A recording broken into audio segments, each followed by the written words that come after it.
So I think what excites me most about the library is that it really democratizes literacy. When you're at the library, it doesn't matter your family background, your socioeconomic background, it doesn't matter where you grew up or who you know.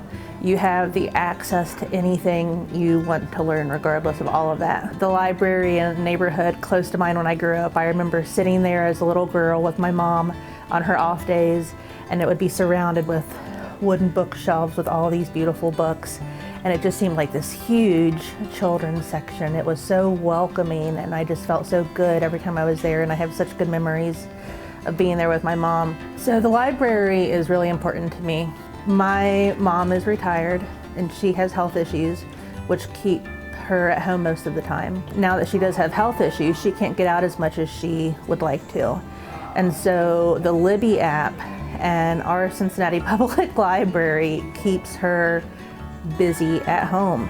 She listens to 1 to 2 books a week easily, and it gives my heart so much joy that my mom, who is so active and always running around, can still read and can still learn new things, and she can do it with the Libby app and the Cincinnati branches right from the safety of her home. I think when folks think about the library, the first thing they think of are it's books, right? It's books. We all love books and coming to the library and getting something new to check out. But what people don't realize is you come to the library and you can get a test for COVID-19, a free take-home COVID-19 test. Nobody thinks about that when you think about the library.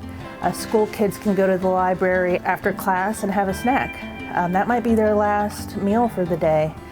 There are just so many different fantastic services the library provides. It's not just books anymore. When you think about the library, it's a community center.